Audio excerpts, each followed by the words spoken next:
ધોરણ 8ની અંદર વિષય ગણિતની અંદર પ્રશ્ન 5 બનું સંપૂર્ણ સોલ્યુશન કરવાના છે વિદ્યાર્થી મિત્રો। આપણે અસાઇનમેન્ટના દરેક પ્રશ્નોનું સોલ્યુશન આપણે કરી ચૂક્યા છીએ। આપણી ચેનલ ઉપર જઈને તમે ધોરણ 8ની ગણિતની પ્લેલિસ્ટ ખોલશો તો તમને અસાઇનમેન્ટના દરેક પ્રશ્નોનું સોલ્યુશન મળી જશે। આજની આ ધોરણ 8ની ગણિતની છેલ્લી વિડીયો છે પ્રશ્ન 5 બ અને પ્રશ્ન 5 ક। એના પછી આપણું જે ગણિતનું અસાઇનમેન્ટ છે સંપૂર્ણ સોલ્યુશન થઈ ગયું છે, તો આપણી ચેનલ પર જોઈને તમે જોઈ શકો છો। અહીંયા પ્રશ્ન 5 બ છે, એમાં છે નીચેના દાખલાનો પહેલો પ્રશ્ન છે। નીચેની આકૃતિમાં x + y નું મૂલ્ય શોધવાનું છે। અહીંયા આકૃતિ આપેલી છે, x y અને z નું આપણે મૂલ્ય શોધવાનું છે। તો અહીંયા તમે જો વિદ્યાર્થી મિત્રો શું આપેલું છે, અહીંયા 90 આપેલું છે અંદરનો ખૂણો અને બહાર x છે। તો વિદ્યાર્થી મિત્રો અહીંયા 90 અને x શું બનાવે છે, રેખિક જોડના ખૂણા બનાવે છે। તો અહીંયા આપણે લખીશું આકૃતિમાં x + 90 = 180 અને અહીંયા કારણ લખીશું રેખિક જોડના ખૂણા। અહીંયા વિદ્યાર્થી મિત્રો x લખવાનું રહી ગયું છે તો માફ કરજો, અહીંયા આપણે x લખીશું। તો આકૃતિમાં x + 90 = 180 રેખિક જોડના ખૂણા માટે x બરાબર આ 90 છે, આ બાજુ આવશે એટલે -90 થઈ જશે, એટલે 180 - 90 થઈ જશે। હવે 180 માંથી 90 બાદ કરીએ તો 90 મળશે, એટલે x બરાબર 90, તો x ની કિંમત આપણને 90 મળી જશે।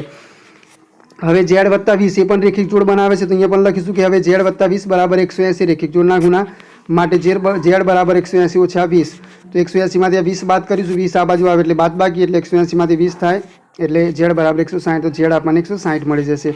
હવે અંદરના એક ખૂણાનું માપ આપણને 90 આપેલું છે વિદ્યાર્થી મિત્રો, તો અંદરના એક ખૂણાનું માપ બરાબર 180 - 90 - 20 બરાબર 70।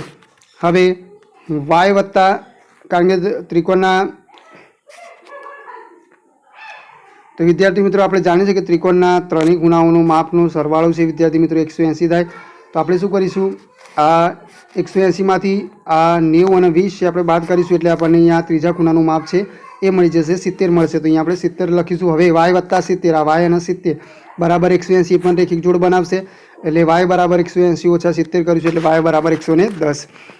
એના પછી બીજા નંબરનો પ્રશ્ન છે, એમાં જોઈએ તો વિદ્યાર્થી મિત્રો અહીંયા નીચેના સમાંતર બાજુ ચતુષ્કોણ ABCD માટે x, y અને z ના મૂલ્યો આપણે શોધવાના છે। તો અહીંયા આપણે જોઈએ તો આકૃતિમાં y બરાબર 110 સામસામેના ખૂણા, તો અહીંયા y બરાબર 110 થશે કારણ કે આ સામસામેના ખૂણા છે, અને સમાંતર બાજુ ચતુષ્કોણમાં આપણે સામસામેના ખૂણાઓનું માપ સરખા હોય માટે અહીંયા y બરાબર આપણને 110 મળશે કારણ કે સામસામેના ખૂણા છે।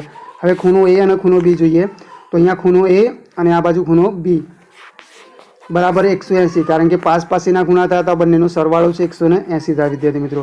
એટલે શું થશે, z + 50 + 110 આપણે લઈશું અને બરાબર 180 કારણ કે બંને ખૂણાઓનો પાસેના ખૂણાઓનો સરવાળો 180 થાય।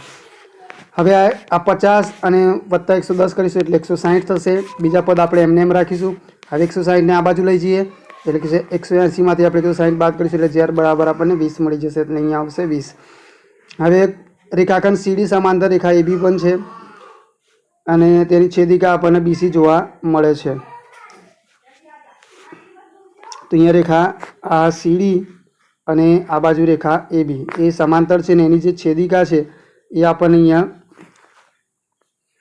B અને C જોવા મળે છે, અને એના કારણે આપણને યુગ્મકોણની જોડ અહીંયા રચતી જોવા મળે છે।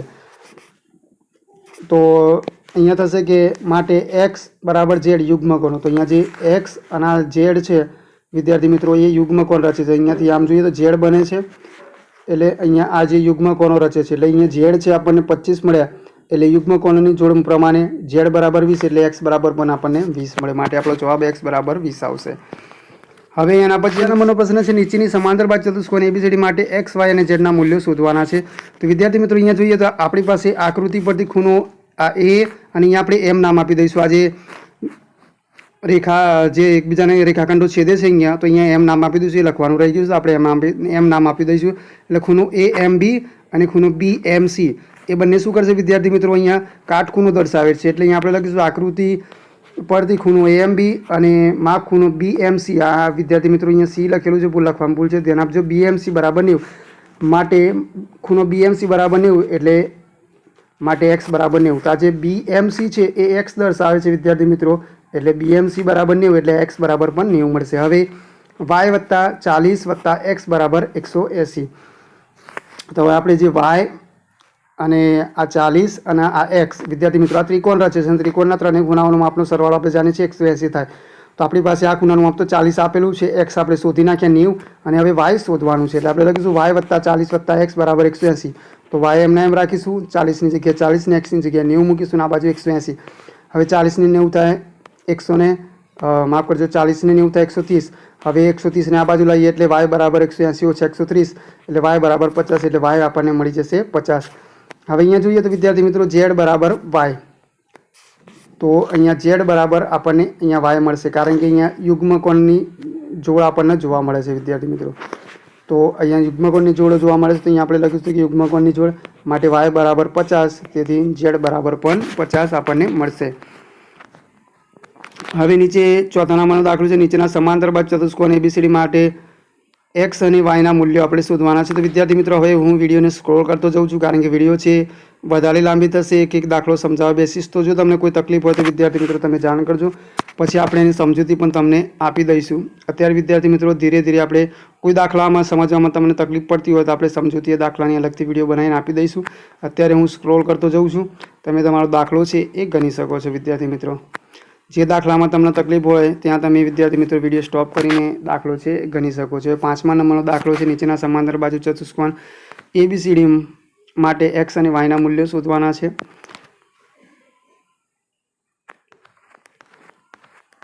છઠ્ઠા નંબરનો દાખલો છે. એમાં છે નીચેની આકૃતિ માટે x શોધવાનું છે. તો એ પણ તમે વિદ્યાર્થી મિત્રો અહીંયા જોઈ શકો છો, આપણે ગણતરી કરેલી છે, તો એ પ્રમાણે તમે એની છે ગણતરી છે કરી શકો છો. આગળ જઈએ વિદ્યાર્થી મિત્રો, પ્રશ્ન નંબર 7 છે. એમાં છે નીચેના સમાંતર બાજુ ચતુષ્કોણમાં ખૂણો x, y અને z એ શોધવાના છે. તો વિદ્યાર્થી મિત્રો આ દાખલો તમને થોડું ગણવામાં તકલીફ પડતી હશે કારણ કે આ દાખલો એકદમ નવું છે એટલા માટે. તો વિદ્યાર્થી મિત્રો એની ગણતરી પણ આપણે અહીંયા કરેલી છે કારણ કે સૌથી પહેલાં આપણે જો આની અંદર z બરાબર 35 યુગ્મકોણની જોડ બનાવી છે વિદ્યાર્થી મિત્રો. એના પછી વિદ્યાર્થી મિત્રો આગળ જોઈએ આપણે, તો એના પછી આગળ જોઈએ તો પ્રશ્ન નંબર 8 છે. તો એ પણ તમે વિદ્યાર્થી મિત્રો વિડીયો છે સ્ટોપ કરીને ગણી શકો છો. હવે ધીરે ધીરે આપણે સ્ક્રોલ કરતો જાઉં છું, તમને ક્યાંય તકલીફ લાગે તો તમે વિડીયો સ્ટોપ કરીને છે અને ગણતરી છે એ કરી શકો છો. 9મા નંબરનો દાખલો છે. એમાંથી નીચેના સમાંતર બાજુ ચતુષ્કોણ GNSમાં x અને y ના મૂલ્યો આપણે શોધવાના છે. તો એની ગણતરી પણ આપણે કરેલી છે, અહીંયા તમે જોઈ શકો છો. એના પછી 10મા નંબરનો દાખલો છે. એમાં છે નીચેના સમાંતર બાજુ ચતુષ્કોણ RUNSમાં પણ x અને y શોધવાના છે આપણે.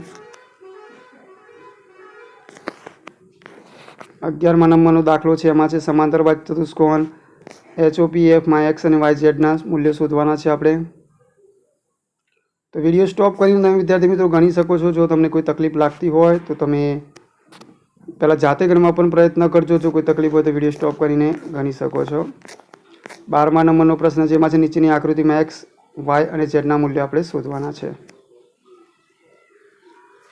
અને છેલ્લે પ્રશ્ન 5 ક છે. એમાં વિદ્યાર્થી મિત્રો આપણે ઘનમૂળ શોધવાનું છે. તો જો 64નું ઘનમૂળ એ 4 થાય છે તો જવાબ લખવાનું છે. 216નું ઘનમૂળ 6, 343નું ઘનમૂળ 7, 8નું ઘનમૂળ 2, 729નું ઘનમૂળ 9 અને 512નું ઘનમૂળ 8. જ્યારે આ બાજુ 27નું ઘનમૂળ 3 મળશે અને 125નું આપણને 5 મળશે. તો વિદ્યાર્થી મિત્રો આગળ અન્ય વિષયોની વિડીયોમાં આપણે ફરીથી મળીશું.